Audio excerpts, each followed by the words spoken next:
The explosion tore through the peaceful dawn. A heavily damaged Apache helicopter crashed onto the runway, fire shooting into the sky like a collapsing building. Officers screamed, "Everyone back! Secure the area!" Then, cutting through the dense, oily smoke, a sharp female voice pierced the emergency frequency, precise and calm, "Hold position." Falcon-Six taking over. The entire base froze. That was the call sign of the combat pilot who had been declared missing and killed in action 8 years ago. A figure emerged from the haze. She pulled the injured pilot from the cockpit, her uniform scorched, her eyes glowing like embers. The base radar immediately updated, Falcon-Six active. A deep silence descended over the air base. Part 1. The Mechanic.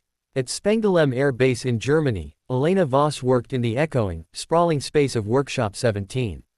At 34, she was a quiet, meticulous civilian, specialized in Apache helicopter rotor maintenance. Her world consisted of grease, torque wrenches, and detailed pressure gauges. She rarely, if ever, looked up at the sky. She preferred the concrete floor and the complex mechanical heart of the machine over the vast, dangerous emptiness above. "Hey, did you hear? The new flight route goes right over us," remarked a younger colleague, Staff Sergeant Miller, one afternoon, watching a distant contrail. Elena didn't lift her head from the complex gearing she was calibrating. She checked the bearing friction for the third time, adjusting the tension by a hair's breadth. "Focus on the secondary rotor connection, Miller. A loose screw is the difference between a bumpy flight and a wreck. The sky is Harper's problem. The steel, the pressure, the torque, that's ours." Miller laughed and shrugged to a friend. "Our mechanic must have a fear of heights. Or maybe she just hates jets." Elena offered a weak, fleeting smile but said nothing. Her silence was her shield, built up over years. She didn't need the sky. She only needed the machine to be perfect. She worked methodically, logging every tiny pressure reading, tightening every single screw as if she held a human life in her hands, which, in a way, she did. She was a creature of routine. Simple lunches, eaten alone, always a single cup of black coffee from a thermos, in absolute silence, interrupted only by the clinking of tools. No one at Spenggelem really knew her. They only knew her flawless work. The only hint of a previous life lay hidden, a painful secret, in her small metal locker, concealed behind a thick folder of technical schematics. One day, a curious new recruit stumbled upon an old, faded photograph, a portrait of the NATO Apache squadron from 2015, all smiles and pre-flight bravado. One face, unmistakably hers, was crudely crossed out with thick black ink. Scrawled across the image in harsh, uncompromising letters were 3 words, "Kia Falcon-Six." The recruit quickly closed the locker, shaken by the discovery. Part 2. The Lost Pilot. 8 years earlier, Captain Elena Voss, one of NATO's elite Apache combat pilots, had been shot down. She had been on a critical, UN-sanctioned civilian rescue mission near the Syrian border when her unit was ambushed by enemy ground fire. Her co-pilot died instantly on impact.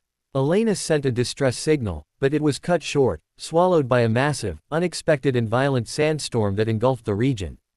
Command, facing logistical impossibility and political pressure, declared her mission failed and her status officially, killed in action. They closed her file, deleted her call sign from the active registry, and engraved her name on the base's solemn memorial plaque, a place of silent, dignified remembrance. But she had survived. Elena spent 19 brutal, hallucinatory days navigating through the desolate, burning desert, clinging to life.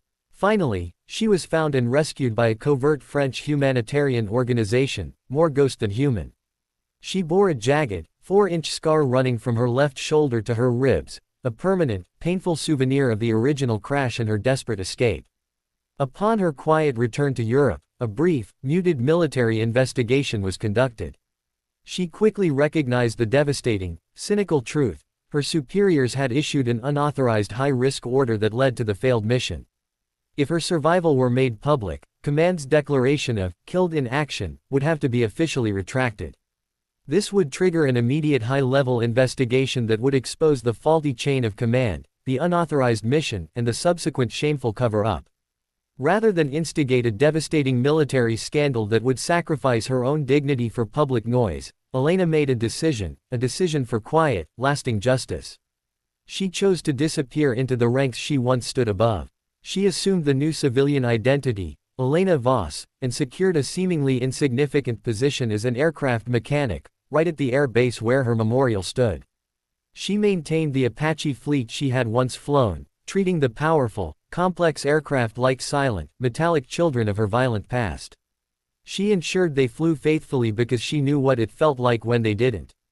"Have you ever flown, Elena?" a maintenance chief once asked, leaning against a toolbox, genuinely curious. She paused, the wrench heavy and cool in her hand, and answered softly, "I crashed."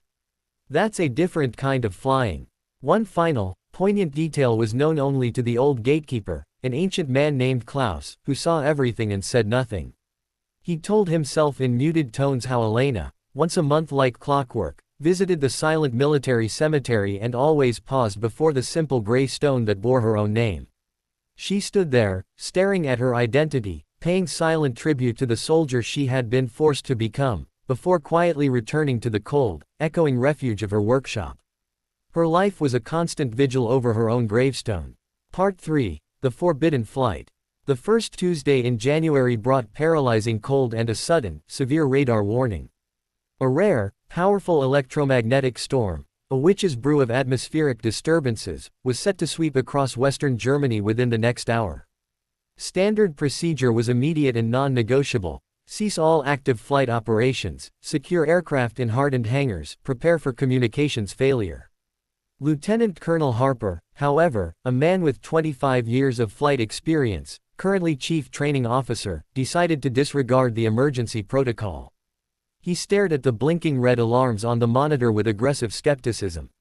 "Nonsense," he scoffed, checking the weather data with a dismissive wave of his hand. "This is a local event, a gust of wind, nothing more. I'm taking the training flight up for a quick engine check. We can't let a bit of wind delay our schedule." His decision was a calculated risk, fueled by professional ego and the rigid desire to maintain a perfect training schedule. Elena was conducting a final prescribed pre-flight check on the Apache designated for the flight, a relatively new airframe named Valkyrie. She immediately noticed anomalies. Her intuition, honed by thousands of flight hours and one catastrophic failure, screamed silently. She noted unstable auxiliary rotor pressure and a subtle, barely perceptible fuel imbalance in the internal transfer tanks. Most critically, the secondary rotor assembly showed a minor, persistent vibration that she could feel with her fingertips through the metal housing, a vibration that no computer sensor registered as critical. She approached Harper as he was gearing up in the hangar, her face serious. "Colonel," she stated, her voice calm and professional, cutting through the noise of running engines. "I've logged a level 2 technical warning. The auxiliary rotor pressure is unstable and dropping into the warning range. I strongly recommend a complete refueling to balance the weight distribution. The second rotor shows a slight but persistent vibration during dry run. This aircraft is compromised for flights in severe wind shear." Harper, pulling on his heavy olive green flight suit, barely glanced at her. He saw a civilian, a woman with grease on her coveralls and a name he didn't need to respect, and immediately dismissed her. He gave her a condescending, patronizing smile and pulled down his visor. "Voss, I appreciate the ground crew's enthusiasm, but I've been conducting this flight technique for 15 years and flying in worse conditions than this reported gust. I certainly don't need a mechanic teaching me how to fly a combat helicopter." He buckled his helmet, the final dismissive act that effectively ended the conversation. Elena swallowed her retort, the one that screamed, "I have more combat flight hours than your entire time in uniform, and I know the sound of failure," and simply stepped back. Her jaw was tense, her hands clenched into fists. She watched him climb into Valkyrie's cockpit, a feeling of cold, paralyzing dread settling deep in her stomach. She knew with icy certainty that the minor vibration she had felt would amplify its speed into catastrophic resonance. Part 4. The Inferno. At exactly 7 a.m., the base was violently torn apart by the deafening, visceral sound of an explosion. It wasn't an impact, it was a detonation. The Apache, only seconds into its takeoff roll, had failed catastrophically, exactly as she had predicted, the rotor assembly tearing itself apart under stress. The aircraft didn't so much fly as stagger, sliding wildly off runway 3 before being instantly engulfed by a savage, rapidly spreading inferno. Horns wailed. The air raid siren howled its urgent, terrifying song across the base. Fire on runway 3. Pull back all personnel. Active munitions detected. An officer screamed over the PA system. The immediate local heat was intense and quickly escalating to an unbearable column of superheated air. The crash site was dangerously close to an auxiliary munitions depot, forcing the base's dedicated fire and rescue teams to retreat from the blaze, their hoses useless against the rapidly growing heat. The risk of a secondary, massive explosion was immediate and too high. Lieutenant Colonel Harper stormed out of the hangar and watched the burning wreck in paralyzed horror, his face ashen, his hands trembling violently. He knew the pilot was trapped inside, and he knew he was responsible. "We can't get any closer. The fuel tanks will rupture in 60 seconds. The munitions will explode," he screamed, paralyzed by the sheer danger and the realization of his terrible mistake. "No one can go in. Retreat." Elena Voss, standing a few yards away, watched the complete paralysis of command and the helplessness of the rescue teams. She saw the rising, hungry flames in the doomed cockpit, shrouded in thick black smoke. She knew the pilot had maybe 90 seconds, if they were lucky, before the flames reached the main fuel cell or the munitions load exploded. She didn't hesitate. She threw her mechanic's cap to the ground. She ripped off her heavy gloves, revealing the faint circular white scars on her palms from 8 years of desperately clinging to life. Her eyes, normally dull and focused on the ground, shot upward, illuminated by a wild, terrifying intensity. She grabbed the nearest, largest fire extinguisher, a heavy industrial CO2 unit, and began running toward the inferno.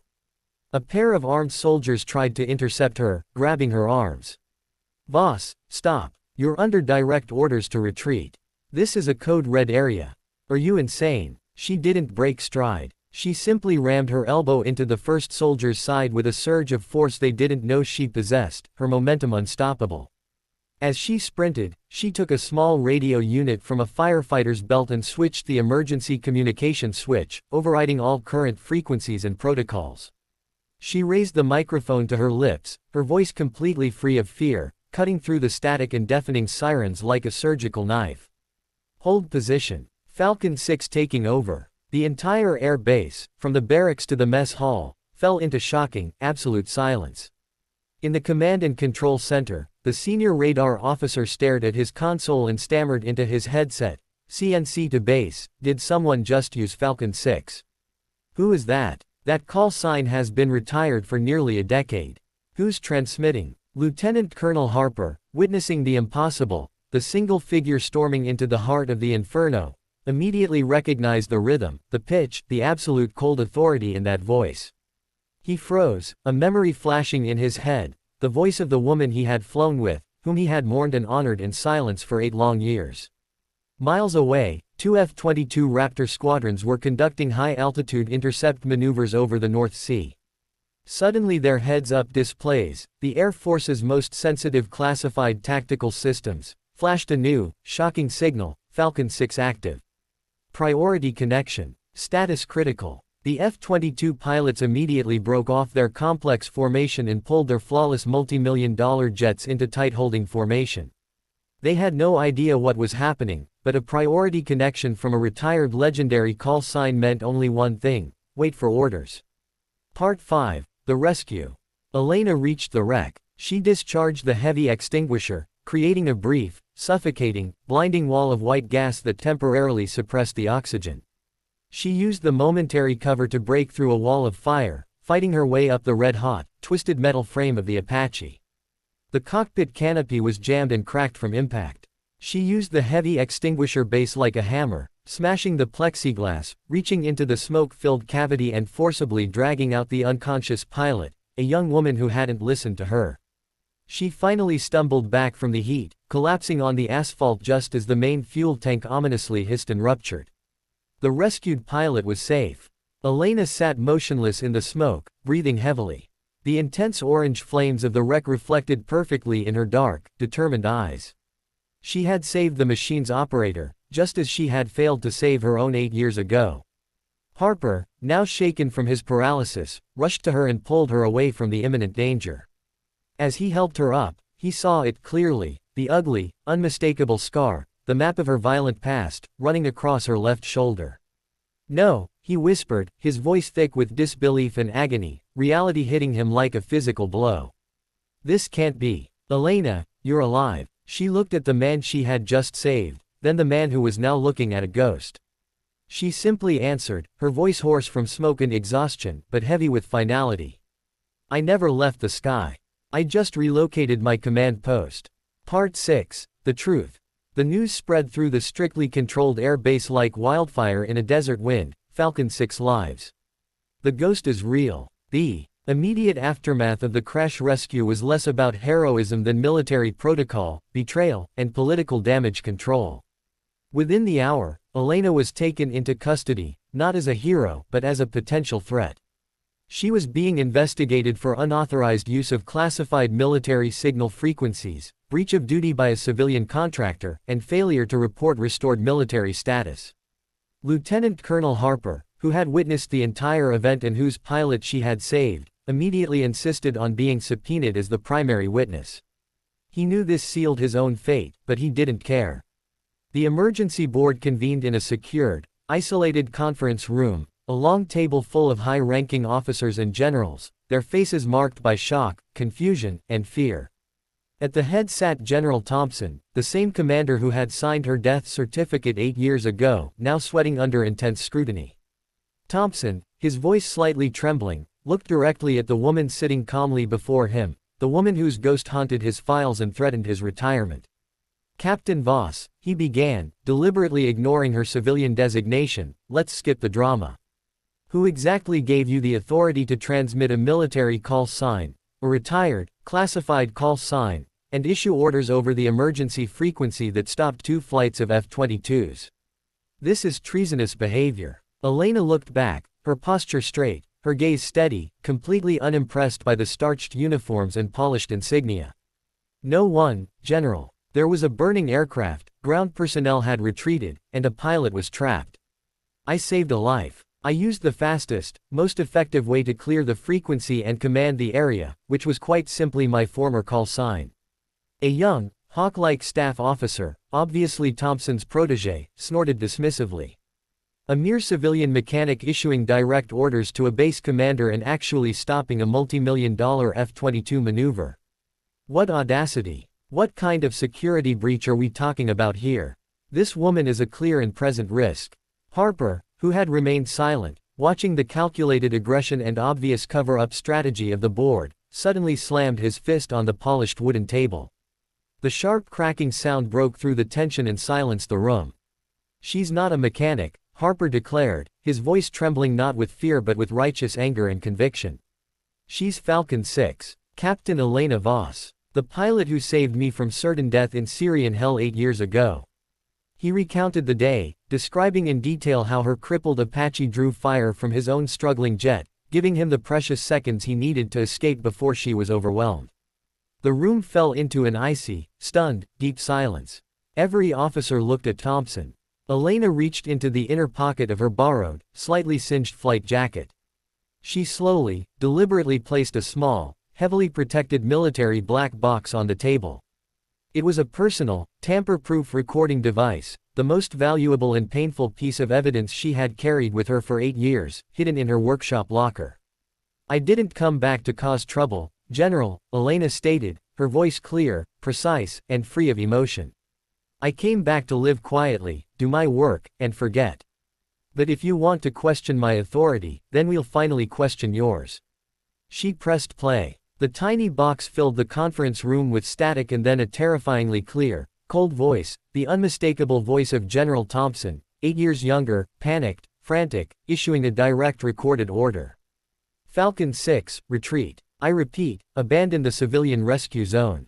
Mission profile compromised. Withdraw immediately. I will not authorize unscheduled casualty recovery. You're on your own. The recording paused for a beat, followed by the faint, muffled sound of a distant rocket explosion and a woman's sharp gasp.